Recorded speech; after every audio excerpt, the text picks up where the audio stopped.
चिराग पासवान के पार्टी का मुसलमान प्रेम का पोल खुल चुका है। चूंकि चिराग पासवान के पार्टी में अगर कोई मुसलमान नेता मुसलमानों की बात को कहेगा, मुसलमानों को लेकर सवाल पूछेगा, तो फिर उस पर कार्रवाई कर दी जाएगी। नमस्कार, द इंडिया टॉप देख रहे हैं, मैं हूं आपके साथ ब्रजू सिंह।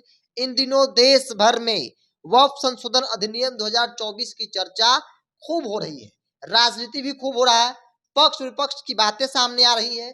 न सिर्फ विपक्षी पार्टी बल्कि वक्फ के मुद्दे पर सत्ता में सहयोगी भी भारतीय जनता पार्टी के साथ खड़े नजर नहीं आ रहे हैं। हालांकि जब यह मामला सदन में आया था, खूब हंगामा हुआ, जिसके बाद जेपीसी कमेटी को यह मामला सौंप दिया गया।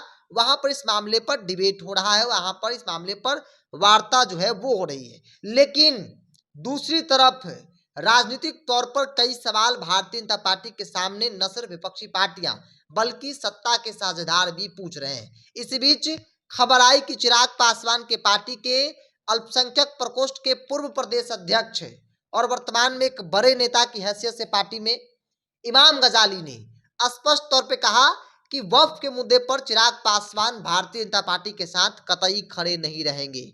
वो इस मुद्दे पर सदन में विरोध करेंगे, क्योंकि रामविलास पासवान का लड़का है, रामविलास पासवान का खून है, वो शेर है। ऐसे में वो कभी भी, चाहे वो दलित का मामला हो या फिर अल्पसंख्यक का मामला हो, इन मामलों पर वो कॉम्प्रोमाइज नहीं करेंगे। मतलब चिराग पासवान वक्फ के मुद्दे पर भारतीय जनता पार्टी के साथ खड़े नहीं है। और ये बयान इमाम गजाली के लिए संकट बन गया। चिराग पासवान जैसे ही इस बात को सुने कि इमाम गजाली इस मामले पर विरोध कर रहे हैं, उन्होंने तुरंत जो है वो शोकॉज नोटिस जारी करवा दिया। चिराग पासवान की तरफ से नोटिस जारी किया गया, उस तस्वीर को भी आप देख लीजिए। लोक जनशक्ति पार्टी रामविलास की तरफ से डॉक्टर नरेश प्रसाद सिंह, जो प्रदेश अध्यक्ष है अनुशासन समिति के, उन्होंने स्पष्ट तौर पर लिखा है कि सोशल मीडिया में की गई अनुचित टिप्पणी के लिए कारण बताओ नोटिस। मतलब अब इमाम गजाली को कारण बताना पड़ेगा कि आपने क्यों यह बयान दिया। साथ ही साथ इस पत्र में जिक्र भी किया गया है कि आपने पार्टी विरोध में जाकर इस तरह के बयान दिए हैं। पार्टी का स्टैंड इस पर कतई ऐसा नहीं है। ऐसे में आपको सोशल मीडिया के जरिए सार्वजनिक तौर पर पत्र जारी करना होगा और आपको बताना होगा कि जो मांग आपने किया या फिर जिस तरह की बातें आपने मीडिया में कही है, वो आपका निजी टिप्पणी है, ना कि पार्टी का टिप्पणी।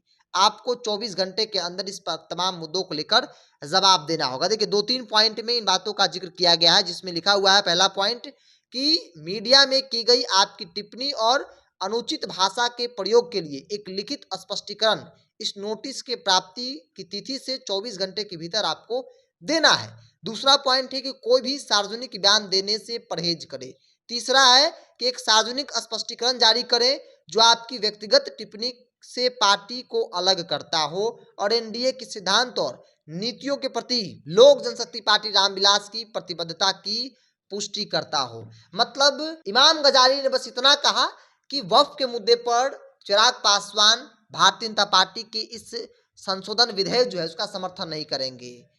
प्रॉपर्टी मुसलमानों की है, यह दान की गई है, वक्फ को दान की गई है, लोगों ने दान किया है, तो इस पर अधिकार भी सिर्फ वक्फ का होगा, ना कि कोई सरकार या सिस्टम के सहारे और उनके अनुसार जो है वो वक्फ बोर्ड जो है वो काम करेगी। और इसी के बाद भूचाल मच गया, हर तरफ चर्चा होने लगी कि चिराग पासवान के पार्टी ने इस मुद्दे पर विरोध किया, जिसके बाद इमाम गजाली के ऊपर शोकॉज नोटिस जारी किया गया है। 24 घंटे का समय है, 24 घंटे के अंदर इमाम गजाली को जवाब देना है कि आपने ऐसा क्यों किया। साथ ही साथ इमाम गजाली को भी बताना है कि ये जो बयान है वो मेरा व्यक्तिगत बयान है, ना कि पार्टी का बयान है। तो चिराग पासवान जो मुसलमान हितैषी अपने आप बताते हैं, वो कितना है, वो इस पत्र में पोल खुल चुका है। यह प्रेम सिर्फ और सिर्फ दिखावे का है। भारतीय जनता पार्टी के मुद्दे पर वो भारतीय जनता पार्टी के साथ खड़े नजर आ रहे हैं, ऐसा अब जो है वो दिखने लगा है। क्योंकि कुछ दिन पहले जब वक्फ बोर्ड को लेकर खूब चर्चा हो रही थी और चिराग पासवान ने इस समाज से, इस कौम से जुड़े कई लोगों से मुलाकात की, उस वक्त इमाम गजाली भी साथ में थे और तमाम लोगों को उन्होंने आश्वस्त किया था कि हम आपके साथ हैं। लेकिन यह अनुशासन समिति का पत्र बताता है कि चिराग पासवान मुसलमानों के साथ जिनको लेकर तमाम विपक्षी पार्टियां हो या फिर तमाम जो बड़े मुस्लिम लीडर हो विरोध कर रहे हैं, वो उनके साथ खड़े नजर नहीं है, बल्कि वो भारतीय जनता पार्टी के इस बिल के समर्थन में है। आपकी क्या राय है? आप अपनी राय को कमेंट्स बॉक्स में रखिए। अगर आप मेरे चैनल को यूट्यूब पर देख रहे हैं तो सब्सक्राइब कर लीजिए, फेसबुक पर देख रहे हैं तो पेज को लाइक और फॉलो कर लीजिए।